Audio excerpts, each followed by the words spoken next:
The devastating blow to Iran, another dramatic escalation of war. Israel hit oil depots, igniting a series of fierce infernos. Burning fuel ran the length of a street, the lifeblood of their economy, Iran is unable to defend. By morning in Tehran, locals complained that black rain fell from the skies. In this oil-rich region, the danger is of retaliation in kind.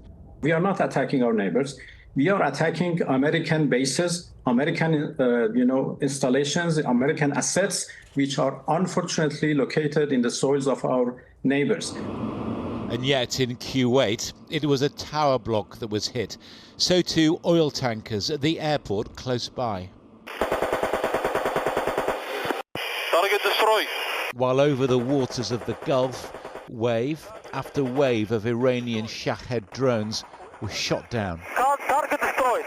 But in another act of defiance within the past hour, and amid scenes of celebration broadcast on state TV in Iran, a successor has been announced to Ayatollah Khamenei as supreme leader. It is his son, Mojtaba Khamenei, a figure close to the Revolutionary Guard, another hardliner Donald Trump has said is unacceptable and Israel has vowed to target. Allahu Akbar!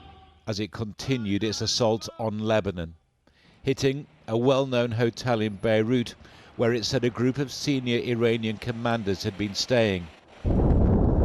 In all, Israel claims 200 militants have been killed. Local authorities insist scores of women and children are among nearly 400 dead.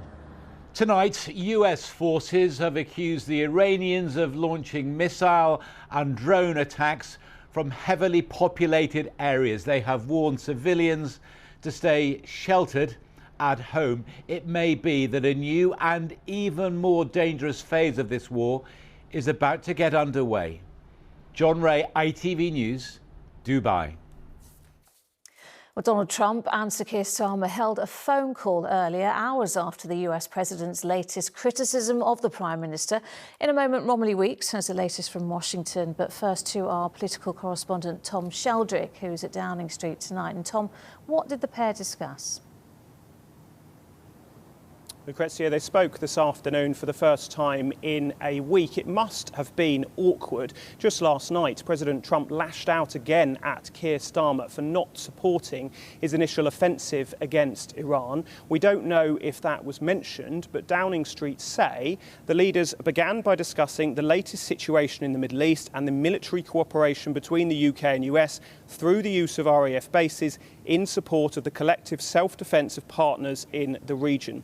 We've seen more American planes landing at RAF at Fairford in Gloucestershire today to prepare for missions in the Middle East. The Ministry of Defence have also said this evening that a British Merlin helicopter is due to arrive for action, and British forces intercepted a drone fired from Iran towards Iraq last night. They're examples of the role that the UK is playing in this conflict, though it seems the Prime Minister is determined it will remain a limited and a defensive role. We're told that his call with President Trump earlier lasted for around 20 minutes, and they look forward to speaking again soon. I think a resumption of that more familiar form of diplomacy will have come as a real relief here.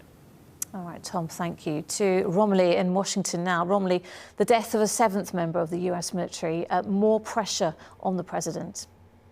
Yes, Lucrezia, that's right. The president has been trying to prepare the American public for more casualties, attending the repatriation service of 6 Army reservists killed in Kuwait yesterday. He said afterwards that he did expect to be attending more services, saying pretty boldly, it's part of war, isn't it? Well, now the Pentagon has confirmed this 7th US service member has died. He was injured in an attack last Sunday in a base in Saudi Arabia and was being transferred to Germany for treatment, but died of his injuries, sadly, before he got there. With the American public nervously watching the death toll, it does make the president's apparent willingness to countenance sending in ground troops seem even more of a risk. As Tom was outlining there, in this call with the Prime Minister did offer the president his sincere condolences for the US loss of life. Apart from that, the call must have been a pretty difficult one, with the president certainly taking it very personally, what he sees as his betrayal by the UK for not offering their full-throated support. The King and Queen are due to visit the States next month. One of the tasks on their shoulders will be trying to do a quick bit of repairing to this frayed special relationship. OK, Romilly in Washington, thank you.